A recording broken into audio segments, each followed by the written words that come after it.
There is no moment in Virginia Tech history that both destroyed and brought together the community quite like April 16, 2007.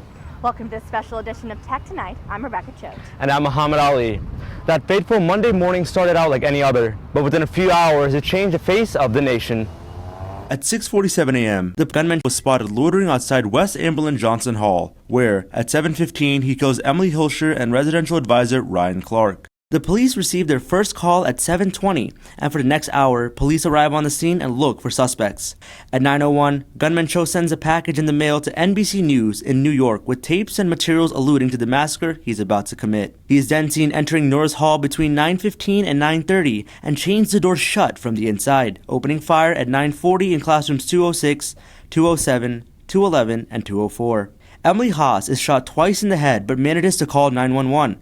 Within 3 minutes of the call, at 9:45, police arrive at Norris Hall. At 9:50, an email is sent informing the community a shooter is on the loose on campus. At 9:51, just as police arrive on the second floor, Cho commits suicide.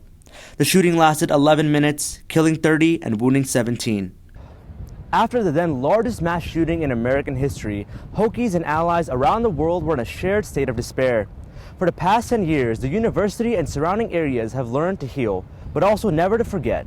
While support for Virginia Tech poured in throughout the world, the changes Blacksburg made within itself shows the strength of the community to overcome hardship and its dedication to a brighter future.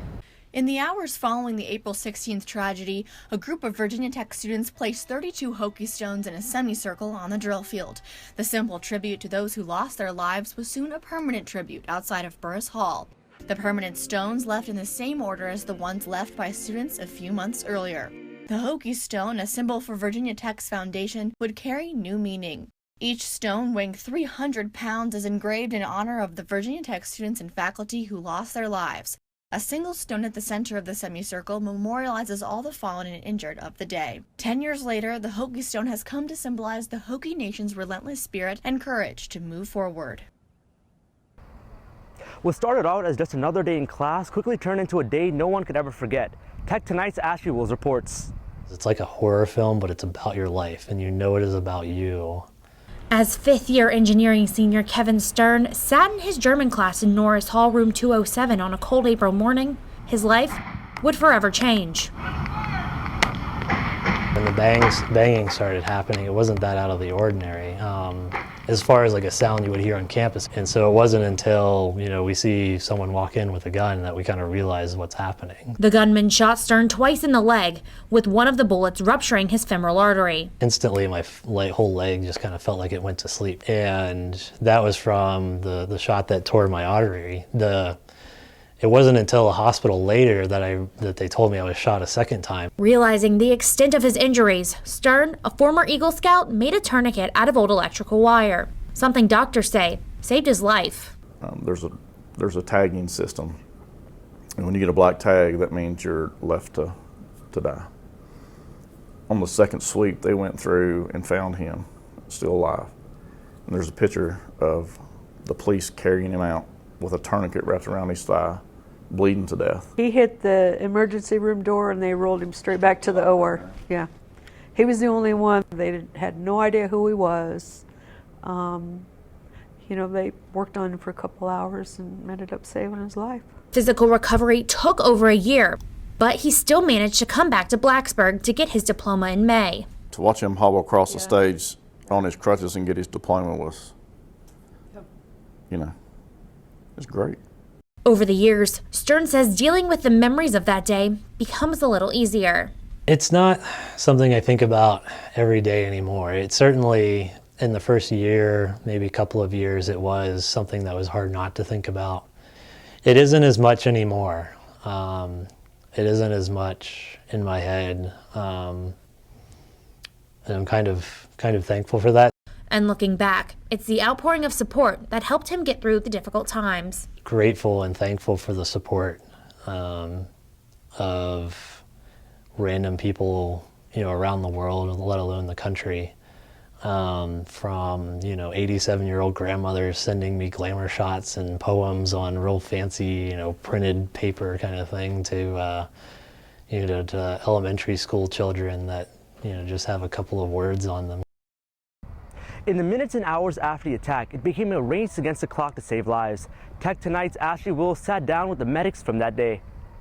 When tragedy strikes, for most of the world, their day comes to a grinding halt. But for some, it's just the beginning. You know, we're trained to do what we do, but there's things that come in that we saw and had to deal with that no one should ever see or do or be part of.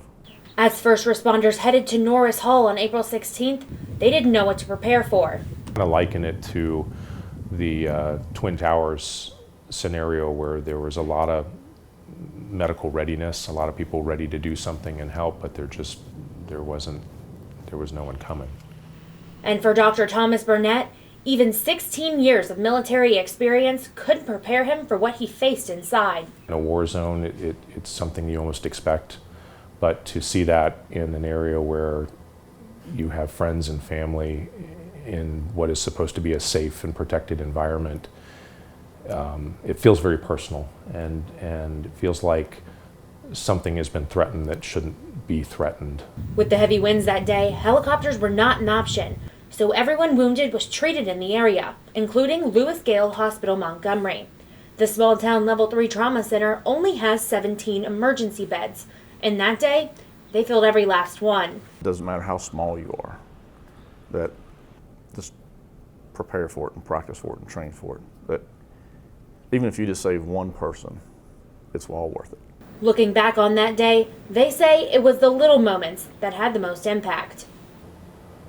Seeing a bike rack in front of the building with bikes, and we realized that most of those bikes weren't going to be picked up. That probably never be picked up by the students, and that really, I can still see the bike rack. And after a day saving lives so close to home, when they left work that night, it began to sink in. It's the first time my wife and kids saw me cry. It was hard. It was hard watching my 2-year-old tell me it's okay. And for Burnett, the horrors of that day followed him home. I didn't know that until after I woke up. I had walked through water going into the house, and we had bloody footprints all over the carpet and all over the floors in the house because the blood from my boots that was dried was now stained all over the carpets. It really settled in kind of there. In the weeks after, Hill says seeing normalcy in the community helped begin the healing process. When the dust had settled, a lot of the ER folks went to Sharkey's, and we sat there right in the middle, and we just sat there and watched kids come in. That's what we did. Because we missed them, we loved them. We wanted to see them have a good time for a change. Looking back 10 years later, Burnett says it's the community that struck him the most. To see that community come together and learn from those instances and move on and become stronger has been something that's always really impressed me. So, yeah. In the aftermath of the shooting, campus police began to look at what went wrong. The changes the university made when we return.